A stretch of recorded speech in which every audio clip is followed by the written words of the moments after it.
East Cleveland was once a thriving metropolitan suburb. However, due to some very difficult economic hardships, the city has suffered mightily. Today we're talking with someone who wants to make a difference and help restore East Cleveland to its once prominent status. Hi, Sean. It's good to speak with you today regarding this very noble effort.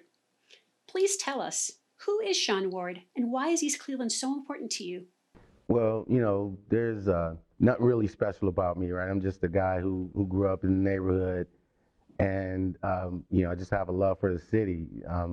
It was a great place to grow, and I came from Cleveland, 105, the 105 area, Glenville area, before we came to East Cleveland, and I was really actually apprehensive about coming to East Cleveland. I remember the day that we moved, I cried the whole day. And my mother let me stay at a neighbor's house so that I didn't actually have to watch the move.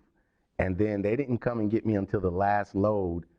And, I cried all the way here until we got to Euclid and Superior, where the rapid station is.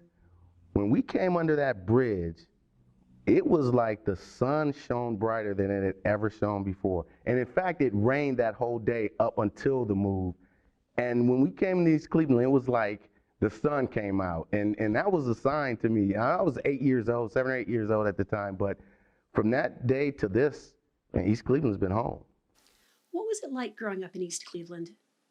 It was unimaginably beautiful, right? I had a great time in the Glenville area on Parkwood, and when we lived there, and I had a great time going to Parkwood Elementary School.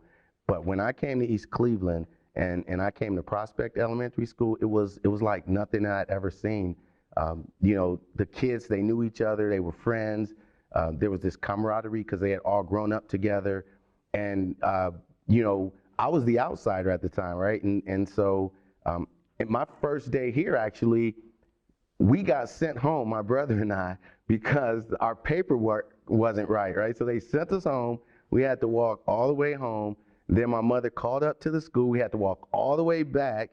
And then when we were standing in line to actually go in and get registered and everything, somebody walked by and smacked me in the back of the head. So that was kind of my introduction to Prospect Elementary School. But it was great. It was great. I loved it. What was the influence of the East Cleveland schools on you? It exposed me to things I had never seen before. I didn't know anybody who went to college.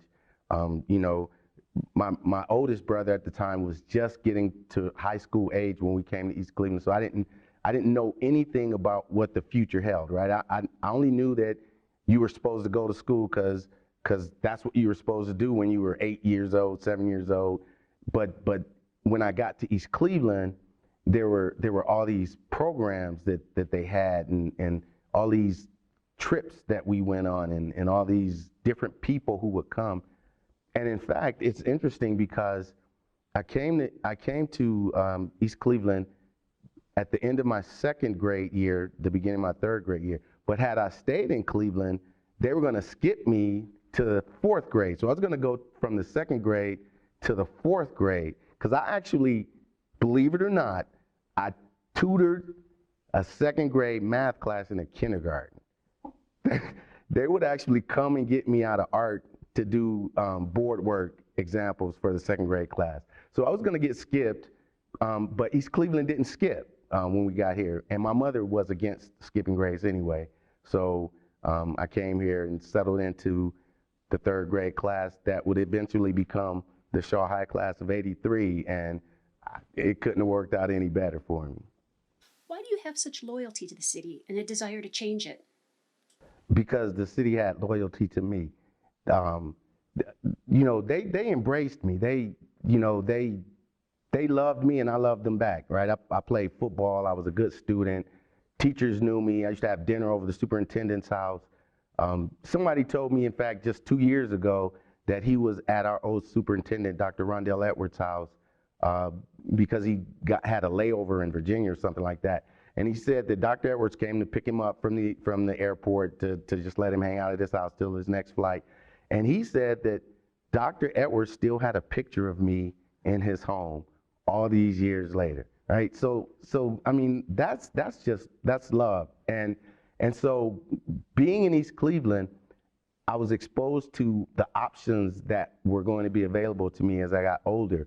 And it taught me how to make choices and taught me how to make good choices and smart choices. So I really don't know what I would have become. I mean, I know that's kind of cliche, but I really don't know what would have happened to me had we stayed in Cleveland. Because in Cleveland, we got bullied all the time. There was this family on our street, and the Laney family and their older brother, I don't remember the guy's name, he stole my mother's battery every day almost, and told her that he stole it because she was a single parent with 4 boys. What was she gonna do, right? So I worked at a store, I got robbed, and the store got robbed, and then the guys that robbed it used to throw stuff at me when I was walking home.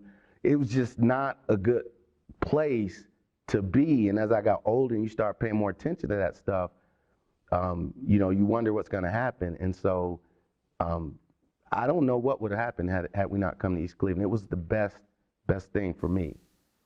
That's a very interesting story. So tell us, what is the history and original vision of East Cleveland Growth Association?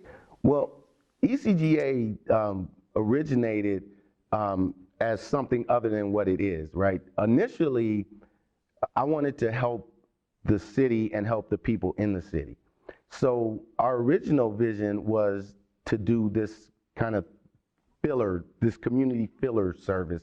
And it operated under the premise of it takes a neighborhood to raise a child kind of thing. It takes a village to raise a child kind of thing. So we called ourselves the Village. We were going to be the Village of East Cleveland, and what we were going to do is provide services for people that they couldn't provide for themselves. So either we would guide them to a service that was offered by someone in the city or some other agency that they needed, or we would stand the service up ourselves and provide it to the citizens that needed it. But in thinking about that, I realized that that didn't move the city forward. It didn't do anything but sustain the status quo. And that wasn't enough because the tax base was dwindling, the neighborhoods were falling apart, services were non-existent. And so I needed to do something to kind of revitalize the tax base. And so at a dinner with the 2 guys that actually were with me in the beginning, one of which who's still with me, Curtis Scruggs, we decided that we would become more of an economic engine, and we would try to introduce new business concepts into the city. We would try to revitalize and reuse some of the construction that was already here, and we would just try to breathe life back into the city and make it sustainable so that it can then take care of itself, thrive, and continue to grow. Ultimately, we want to see East Cleveland become a place where you can work, live, and play. Can you describe the transition of the organization from then to now? It's even in the brief time that we've been in existence, because we formed April 12th of last year, and even in the brief time, we've seen tremendous growth. We even this week, as a matter of fact, we just brought on 4, I think, new people.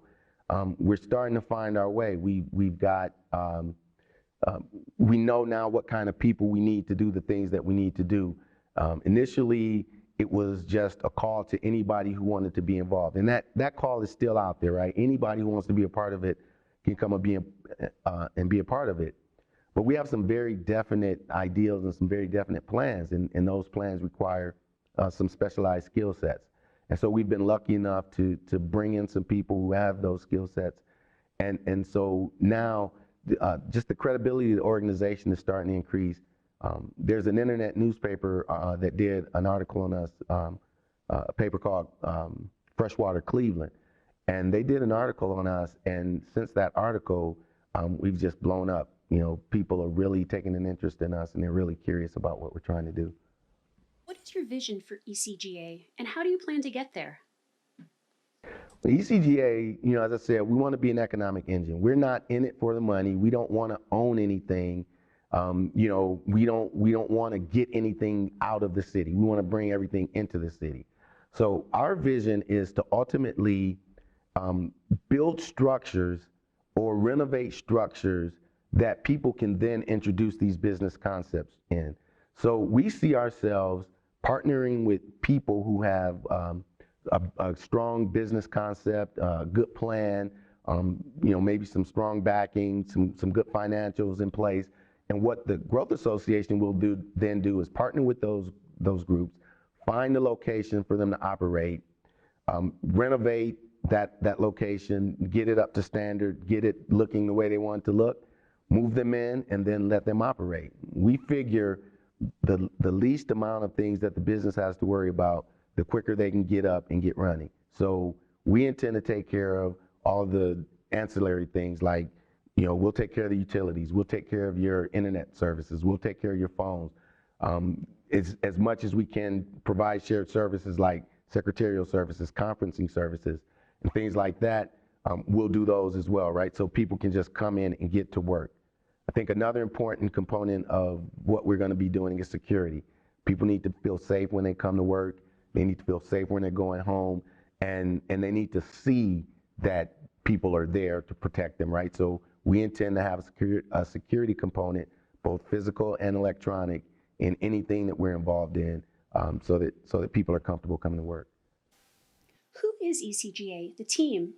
The team right now is myself. I'm the founder and CEO, and Curtis Scruggs is our CFO. He's also a Shaw grad. He's a 1976 graduate of Shaw High School, as a matter of fact. And he's a very bright guy. He knows the city inside now. He still actually lives in the city, and he's a tremendous support. My wife, Kim Jordan Ward, is sitting on our board. Greg Bell is another board member. Greg Bell is one of the directors here at the Salvation Army. A great friend of mine since the third grade, Vincent Crenshaw, he's on our board. He handles our property acquisitions and our leasing. We just brought a couple people on this week, as I said. We brought on Stacy and Brian White. They're going to be working with grants and funding. We're bringing in Linda Sowell. She is going to put together the story of ECGA for potential funders. And Latrice, I can't remember her last name, and that's not good because I really want to remember her. Latrice Young, we're bringing in Latrice Young, and she has a tremendous concept on housing and transitioning through a housing program. And it's not a low-income housing situation. It's not, anything like that. It's a way that you can take people from renting to ownership, and you kind of guide them through that process, not only with the process of the purchasing of the house, but actually learn how to manage a household, paying your bills, budgeting and things like that, right? So we're very excited about introducing the residential component into our program, because right now we already have a strong business component, and so that starts to build the trilogy that we're looking to build, which is commerce, residential, and business. Who is the ECGA board? The ECGA board will be 9 strong voting members, right? And each of the voting members of the board will have a particular area of responsibility that they cover, like the housing, like community programs, and things like that. Then we'll have an additional 15 non-voting members of the board, and those individuals will be committee heads. So as we introduce programs, those individuals will be overseeing the activity of those particular programs on behalf of the board. We're still in the process of putting that body of people together.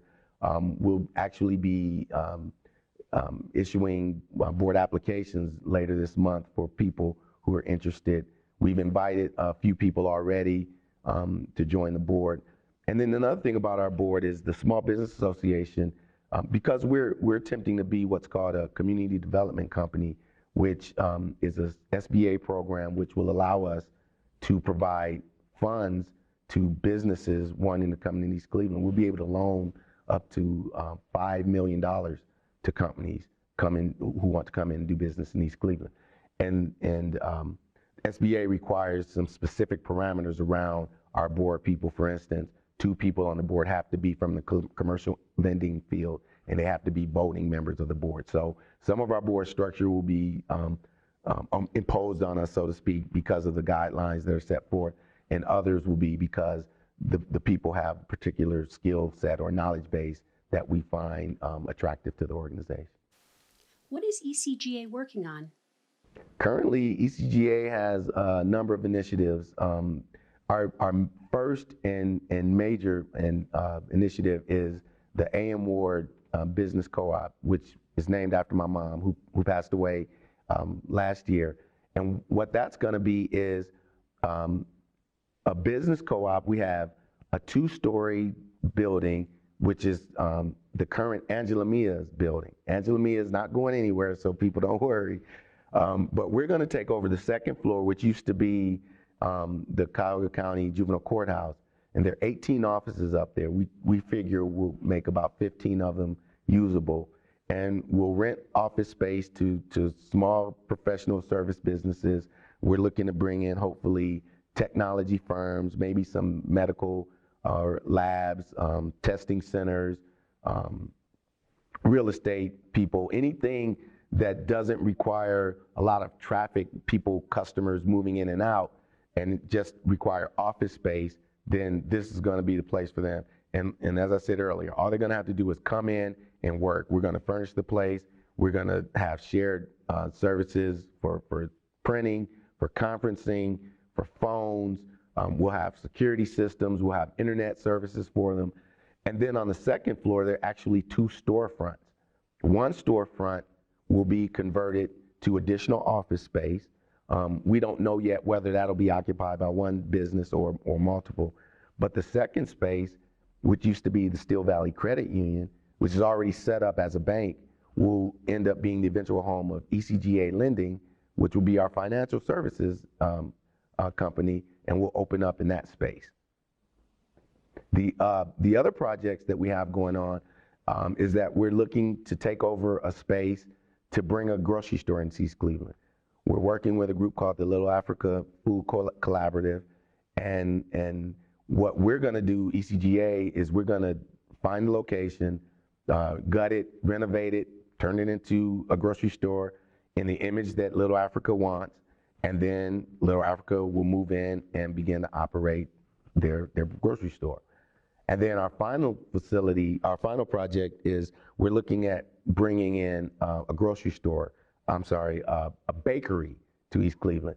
Initially, we are trying to work with Archie Garner of Archie's Huff Bakeries. He was open on Lakeshore and he recently closed. He's opening up a new location in Bedford, but we're not giving up that easily. We're going to try very hard to get Archie to consider opening a 2nd location here in East Cleveland. And we also have some very ambitious distribution plans for Archie to get his product in some other stores and some other locations. So hopefully once the smoke settles with Archie in his new location, we'll be able to resume some talks, and we'll lure him into East Cleveland. How is ECGA funded? Right now, ECGA is funded by me and whatever I can afford from my paycheck. But ultimately, we're looking for funding right now. We're putting together a team of people who are going to go out and seek grants for the organization. We're also going to try to seek funding from some of the banks around here. We're preparing a package right now that kind of tells the story of ECGA and what we want to do and what we need to do it. And we're going to kind of shop that around to the banks in the area. U.S. Bank right now is our banking partner. That's where all of our accounts are held. But we also want to approach Key Bank and maybe PNC Bank as well to try to find some money because we think we have a good idea and we think we have a viable idea. And we think that we can show people where their money's going to go, and they're not going to have any questions about how their money's being spent. Any money that comes into ECGA will be managed through Hardeman Investment Management Company, which is an investment management operation out of the Columbus area. And those funds through Hardeman Investment Management will go into trust accounts with T&M Trust, and every project will have a separate trust account, and any disbursements will come through HIM, Hardeman Investment Management. So we can't just go in and start pulling money out, right? And we want to be totally transparent. We want to make sure that everybody knows where the money is, how it's being spent, when it's being spent, and how much of it is left, and so forth. So we want to make sure that we've got proper controls in place so that everybody's comfortable with how we're managing the money that we receive. Well, Sean, thank you for sharing your great information regarding the ECGA. If someone wanted to get in contact with you, how would they be able to do that? Well, we are all over social media, right? You can look us up on Facebook at EC Growth. You can hit us up on Twitter, and also we're on Instagram. And you can also visit our website. It's www.ecgrowth.org. You can contact me at seanlward@ecgrowth.org, or give me a call or send me a text at 216-559-1889. I'd love to hear from you. There you have it. One man's vision to revitalize a community. Let's wish him well in his efforts and perhaps provide some help to his cause.